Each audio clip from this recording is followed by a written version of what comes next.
आप N95 mask के बगैर सर्वाइव नहीं कर सकते। 40 लाख से ज़्यादा जो अमवात होती हैं वो सिर्फ एयर पोल्यूशन की वजह से होती हैं। हमें इसको एज एन इमरजेंसी डील करने की ज़रूरत है।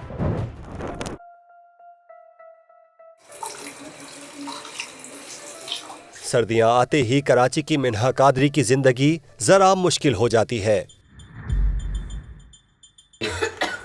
वो और उनके 2 बच्चे दमे के मर्ज में मुब्तला हैं। उनके बकौल धूप लगाने के लिए सर्दियों के कपड़े निकालते वक्त और उन्हें झाड़ते हुए उनकी ये बीमारी ट्रिगर हो जाती है।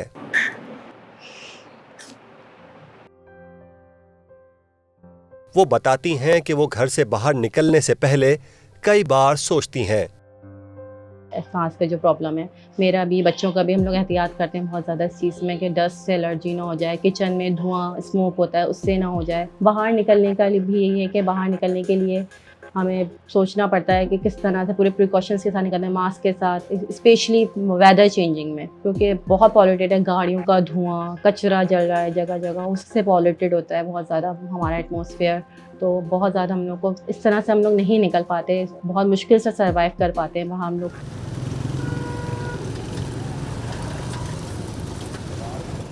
एयर क्वालिटी लाइफ इंडेक्स के मुताबिक पाकिस्तान में 238 मिलियन लोग ऐसे इलाकों में रहते हैं जहां की फिजाई आलूदगी उस सतह से ज्यादा है जो WHO की गाइडलाइंस हैं, जबकि पाकिस्तान में 98% लोग ऐसे इलाकों में रहते हैं जहां की फिजाई आलूदगी तय करदा मुल्की मेयार से भी ज्यादा है। सांस के जो हमारे पेशेंट्स अगर वैसे देखे जाए गर्मियों के बनिस्बत सर्दियों में तो करीब 4 से 5 गुना तो बढ़ जाते हैं हमारे जो क्लिनिक के अंदर अगर वॉल्यूम्स देखा जाए।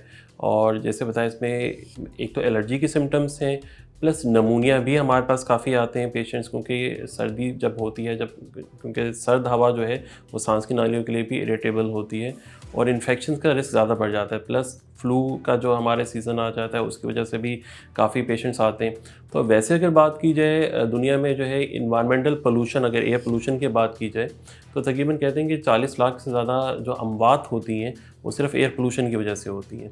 और इसके साथ साथ नमूनिया की अगर बात की जाए तो नमूनिया जो है जो टॉप जो डायग्नोसिस है, जो शरह अमवात अगर पूरी दुनिया में जो बात की जाती है तो उसके अंदर COPD, एस्थमा और फिर नमूनिया के केसेस उसके टॉप 5 के अंदर आते हैं।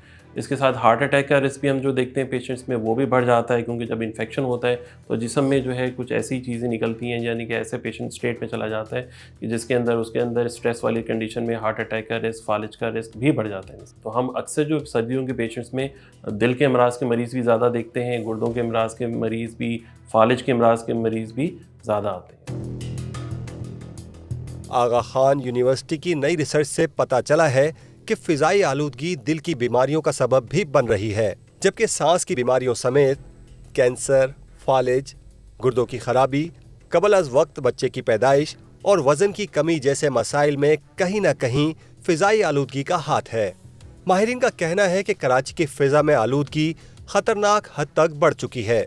आगा खान की रिसर्च के मुताबिक कराची की फिजा में बारीक ज़र्रात PM 2.5 की खतरनाक मिकदार पाई गई है, जबकि सल्फेट, अमोनियम नाइट्रेट और ब्लैक कार्बन पहले ही काफ़ी तादाद में मौजूद हैं, जो हवा के मेयार को ख़राब करने का बाइस बन रहे हैं।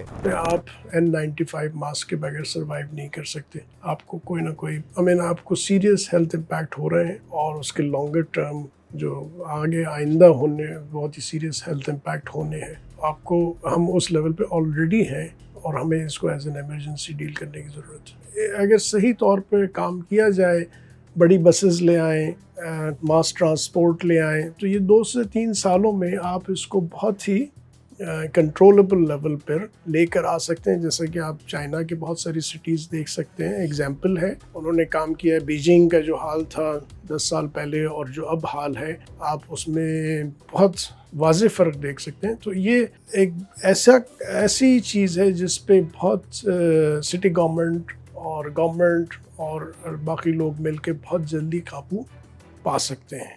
माहिरीन कहते हैं कि फिजाई आलूदगी को मॉनिटर करना और आवाम की आगाही के लिए उसे डिस्प्ले करना बहुत ज़रूरी है। उनके मुताबिक फ़िज़ा में से आलूदगी को ख़त्म किया जा सकता है, हमने सिंध एनवायरमेंटल प्रोटेक्शन एजेंसी से सवाल किया कि अगर आलूदगी खत्म करना मुमकिन है तो हुकूमत इस सिलसिले में कोई मौसर पॉलिसी क्यों नहीं बनाती।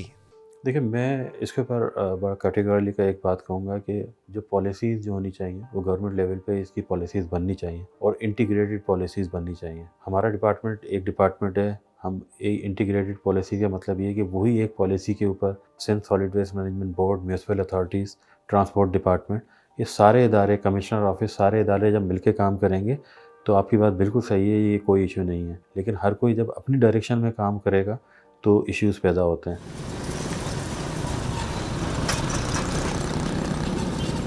मिन्हा और इस शहर में बसने वाले लाखों लोगों के लिए ये फ़िज़ा जहर आलूद हो चुकी है, जिससे बचने के लिए शहर में बहुत से लोग सर्जिकल मास्क पहने नज़र आते हैं। एक्सपर्ट्स कह चुके हैं कि फ़िज़ा में से आलूदगी को ख़त्म करना मुमकिन है, लेकिन अगर इसके लिए फौरी इक़दाम ना लिए गए तो मुमकिन है मुस्तकबिल में हर शहरी को N95 मास्क पहनना पड़े।